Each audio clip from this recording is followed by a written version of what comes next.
Hi everyone, welcome to Spark and See Science. Today we are going to be talking about energy flow within an ecosystem.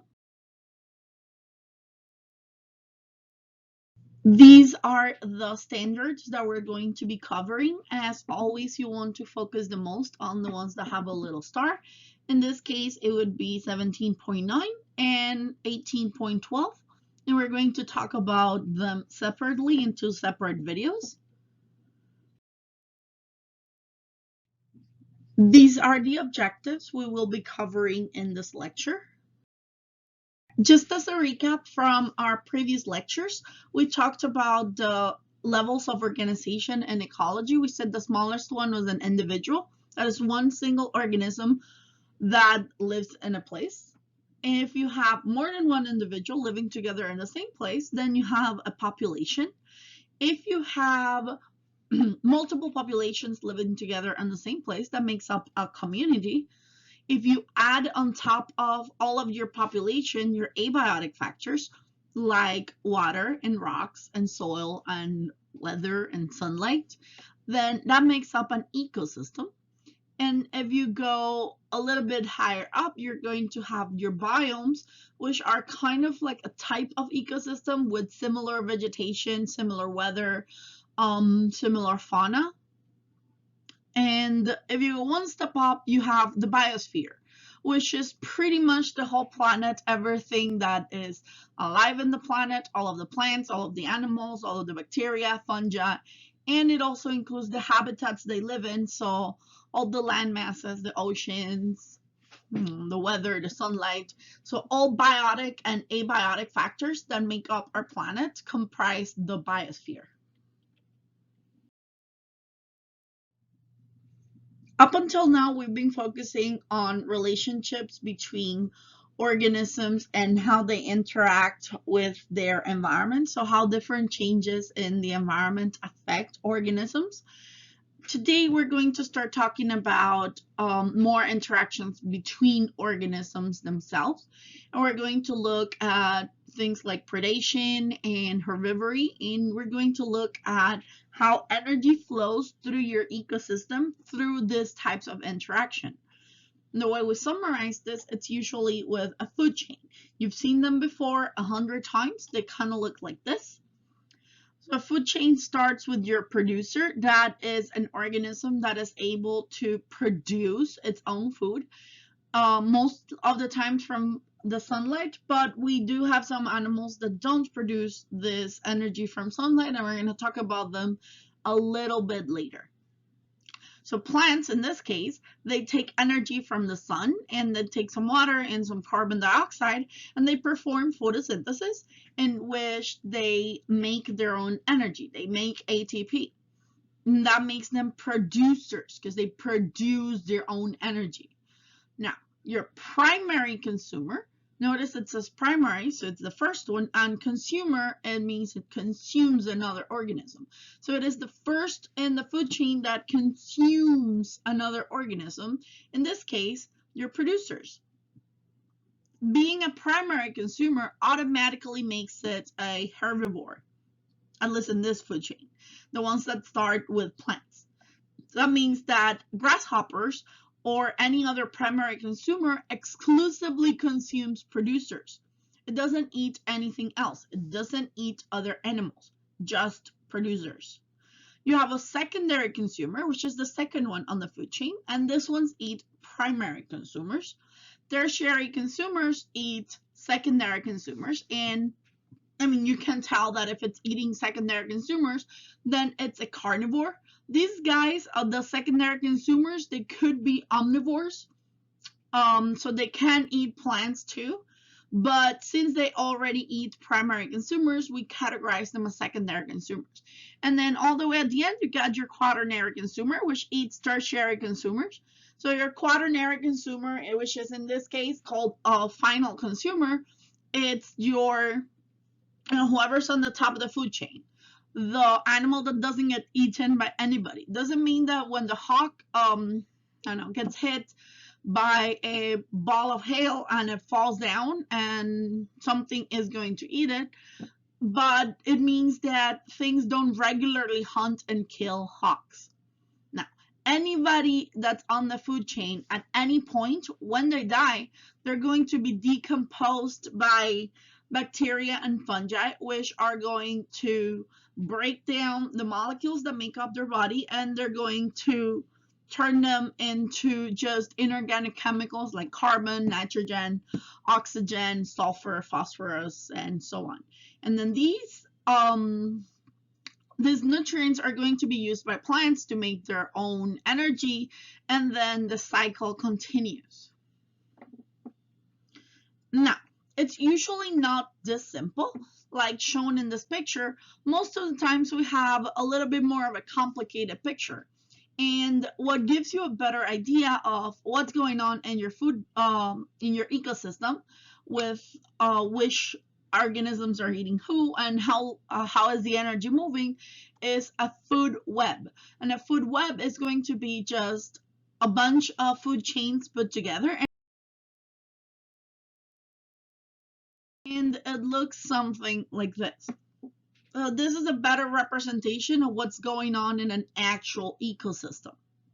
Notice that over here you have phytoplankton, and there are no arrows pointing toward them. There's 3 arrows, and they're all pointing away from phytoplankton. That's because in this kind of ecosystem, which is an aquatic ecosystem, phytoplankton is your producer. So on a food web, you're going to see that there are no arrows pointing toward one or more organisms, and those organisms are your producers. They're the base of the food chain. So notice that, or the food web in this case, notice that if you kill phytoplankton in this food web, everybody else is going to go hungry for some reason. So it dominoes up, and eventually it'll kill the whole food web. And we're going to talk about in the next topic something called dead zones, which that's exactly what happens. You kill your producers, and then everything else dies. Notice these guys over here, zooplankton, are eating the phytoplankton, right? You get a little arrow that points toward them. So these guys are my primary consumers. They only eat phytoplankton. They eat nothing else. That makes them a little bit my tiny little herbivores, and it makes them my primary consumers. If you look at krill also eats phytoplankton, but then also krill eats zooplankton. Therefore, krill would not be a primary consumer. In this case, it would be a secondary consumer.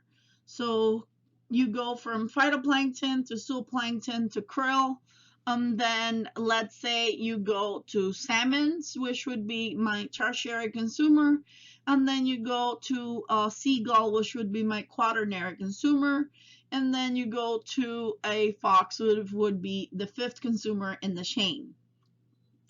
Again, you can take out any number of different food chains from a food web, and they can still be correct as long as you follow the arrow. So you can start with phytoplankton and go to the sand lance, and then the kittiwake, and then the fox, and that is a good food chain.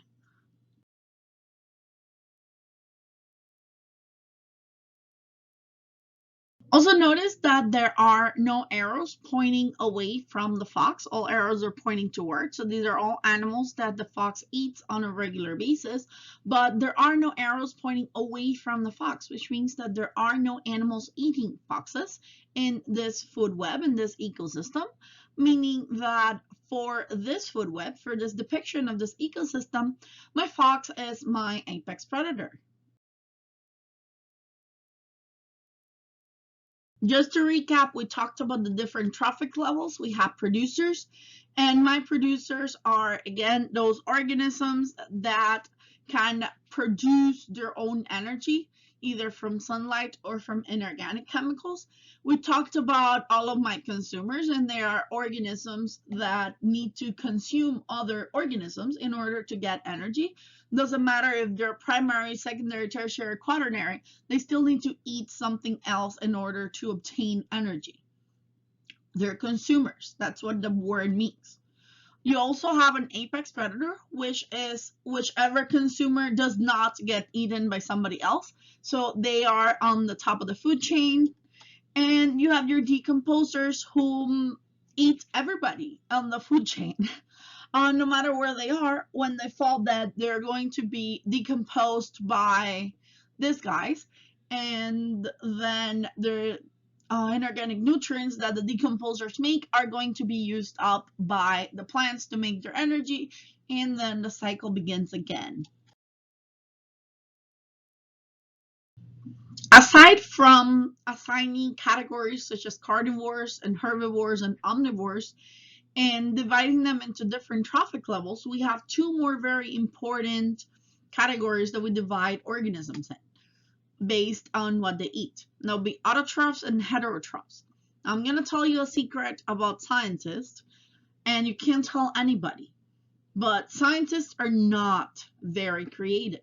So when you look at a scientific term, even if you don't know what it means, you can often figure out what it means just by looking at the word. So auto means self or by yourself, and troph means of or regarding to food. So autotroph means that they feed themselves if you just look at the word. And then hetero means different, and troph again is of or regarding to food. Therefore, heterotroph, if you literally translate the roots of the word, it would mean that they eat different stuff. Does that sound familiar? So autotrophs kind of sound like my producers, which make their own energy from either sunlight or from inorganic nutrients. And heterotrophs kind of sound like my consumers, which need to eat other organisms in order to live. See? You didn't have to know the term, you can just figure it out by looking at the word. This is a really, really important skill from when for when the exam comes around and you blank out looking at a question. This is a good place to start, and then it'll hopefully trigger some memories from lecture. So again, autotrophs use energy from sunlight or from chemicals to make their own food. They produce their own energy. So we got plants and phytoplankton. Plants are my producers in land ecosystems, and phytoplankton are my producers in aquatic ecosystem. Now you can have aquatic plants too. Just putting that out there. So these guys perform photosynthesis in order to produce their own energy. So again, let's look at those roots. Photo means of or regarding to light, and synthesis means making something. So they synthesize energy from light. That is what, again, the word means. So then these guys make energy from inorganic nutrients. So what do you think that term is going to be?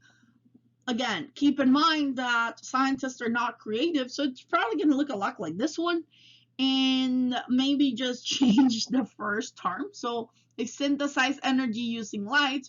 This guy synthesizes energy using chemicals. So the term is, you guessed it, chemosynthesis. Now, we move on to heterotrophs, which again, hetero means different and troph means of or regarding to food. So these guys have to eat different organisms in order to obtain some energy, and that is my consumers. So they need to consume other organisms in order to get food. That would be all of my consumers. Doesn't matter which one it is, if it's a primary, secondary, tertiary, or quaternary. Even your apex predator, they're all heterotrophs. We are heterotrophs. We eat other stuff in order to obtain foods. It would be nice to be able to photosynthesize, but we can't. We also have decomposers in this category of heterotrophs because they do consume other organisms, even if they do so after they have died. Another thing that you want to keep in mind about scientists is that we like to organize things into visually appealing forms. And from this were born the ecological pyramids. So this one in particular, it's called a trophic level pyramid, which separates out the trophic levels. It's really easy in here to see that on the top of the pyramid, so on the top of this food web, is this quaternary consumer, which looks like a falcon, so I'm going to call it a falcon. And if it's on the top of the food chain, again, top apex, this is my apex predator. And that's what this ecological pyramid shows you the best. It shows you different trophic levels and how they're divided and which animals are in each trophic level. And it very, very clearly shows you your apex predator. Then we have an energy pyramid. Energy pyramids are just that.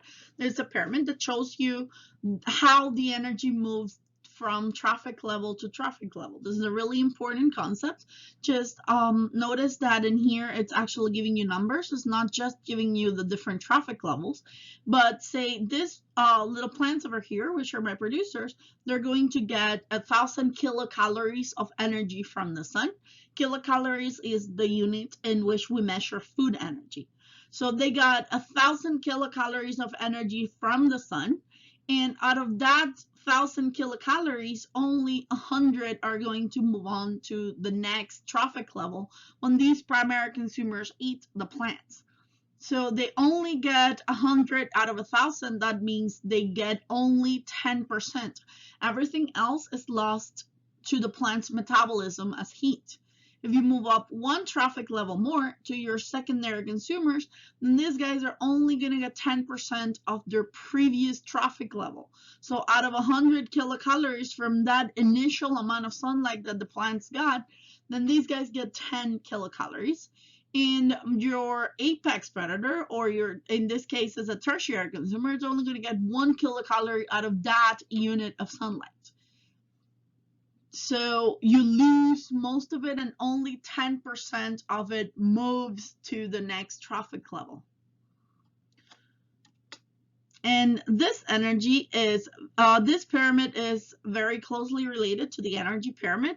So since you lose 10% you lose 90%, you only keep 10% of the energy as you go up in trophic levels.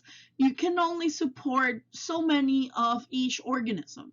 So you can support a lot more producers than you can support herbivores or primary consumers.